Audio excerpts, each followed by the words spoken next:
আসসালামু আলাইকুম রহমতুল্লাহ। আলহামদুলিল্লাহ, আশা করি সবাই ভালো আছেন। ঈদ মোবারক। প্রতিবারের নয়, এবারও আমি আমার সাধ্যের মধ্যে থেকে চেষ্টা করছি এই ঈদে দুইজন মানুষকে একটু হাসি ফোটানোর চেষ্টা করব। তো যাই হোক, গত পরশু বাড়ির আঙিনায় একটু মাটি ফেলাবো, 3জন মানুষ হলেই আমার চলবে। তো পাশের বাড়ি আমার এক দাদা বলতেছে যে তুমি মাটি ফেলাবে, 3জন লোক দরকার। তো আমার 2টো লোক ছিল, তুমি যদি তাদেরকে নিয়ে একটু কাজ করাইতা তাহলে একটু বেচারাদের একটু ভালো হইতো। ঈদের আগে তাদের তো কোনো কাম কাজ নাই। তো আমি বললাম আমার লোক লাগবে 3জন, যদি আরো 2জন হয় তো 5জন। আচ্ছা ঠিক আছে, ফেলে, কোনো সমস্যা নাই।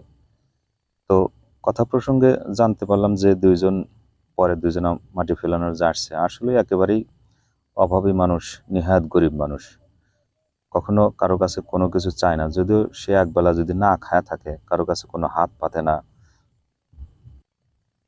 আপনার আমার বাড়ির পাশে কম বেশি অসংখ্য মানুষ আছে, বা হয়তো কিছু মানুষ আছে যারা পরিশ্রম করে খায়, কিন্তু কখনো কারো কাছে লজ্জার কারণে কারো কাছে হাত পাতে না বা নিজের অভাবের কথা বলে না। তো আমি নিজ ইচ্ছায় তার বাড়িতে দুপুরবেলা গেলাম, যা দেখি একটু খোঁজ নিয়ে দেখলাম আসলেই দিনপাত একেবারেই চলে না। এই এই জামানায় এত গরিব মানুষ কি থাকে নাকি? তারপরেও আমি তার বাড়িতে গেলাম, তাকে বলে আসলাম যে ঈদের যে চিনি, সেমাই, মশলা বা তরু তরকারি যা কিনবেন আপনি কিনেন না, আমি চেষ্টা করছি গতকালকে আপনার বাড়িতে আমি পৌঁছা দেব। কথাটা শোনার পর সে চাচা একটু খুশি হলো, বললো যে আচ্ছা ঠিক আছে, আমি তো কালকে ভাবছি ঈদের বাজার করব, বাড়িতে চিনি, সেমাই, সুজি, লাচ্চা এগুলা কিনবো। তো তো তুমি যেহেতু চাই চাইছো দেওয়ার জন্য, তো দাও, কোনো সমস্যা নাই। তো সেই উদ্দেশ্যে করে সকালবেলা তার বাড়িতে গেলাম। রাত্রে বাজারগুলো করে রাখছিলাম, কিন্তু রাত অনেক হয়েছিল, যেতে পারি নাই। সকালবেলা তার বাড়িতে গিয়ে বাজারগুলো নিজ হাতে যখন পৌঁছে দিলাম, তখন বেচারা একটু বেশ ভালোই খুশি হলো। তখন বললো যে তুমি আসছো, আমি তো তোমার কাছে কিছু বলি নাই, তুমি হয়তো কারো কাছ থেকে শুনছো। তো যাই হোক, খুব ভালো হলো।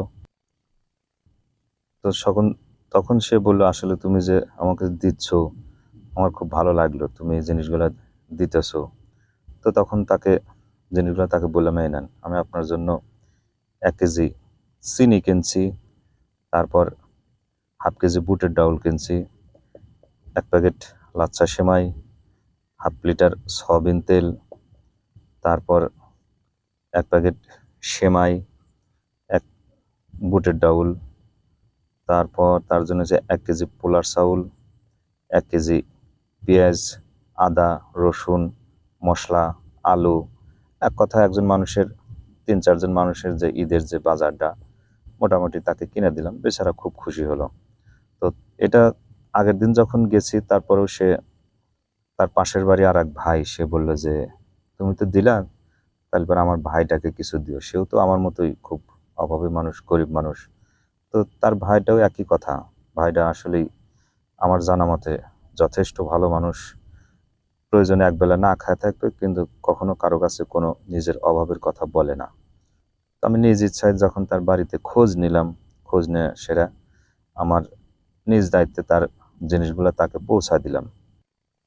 এই জামানায় অসংখ্য মানুষ আছে যে বাড়িতে 50-70 মণ, 100 মণ ধান তোলে, ইনকাম সোর্স অনেক ভালো আছে, নামাজ কালাম রোজা সবকিছুই করে, ইবাদত বন্দেগী সব করে, অথচ তার বাড়ির পাশে প্রতিবেশী হয়তো দেখা যায় যে একবেলা না খায় থাকে, কখনো এই জিনিসটা খেয়াল রাখে না। আমি হতভাগ্য, অধম। আমি আমার মন চায় সবসময় সাধারণ গরিব দুঃখী মানুষের পাশে দাঁড়ানোর জন্য। আমি আমার সাধ্যের মধ্যে থেকে চেষ্টা করি অভাবী মানুষের মুখে একটু হাসি ফোটানোর জন্য। কথাটা কথাগুলো আপনাদের মাঝে আমি শেয়ার করতেছি, হয়তো এতটুকু ভাববেন না যে হয়তো দান করে সোশ্যাল মিডিয়ায় এটা প্রচার করা। আসলে মূলত এটা না, উদ্দেশ্য হচ্ছে আমি হয়তো আমার সাধ্যের মধ্যে থেকে চেষ্টা করছি একজন অভাবী মানুষকে সহযোগিতা করা।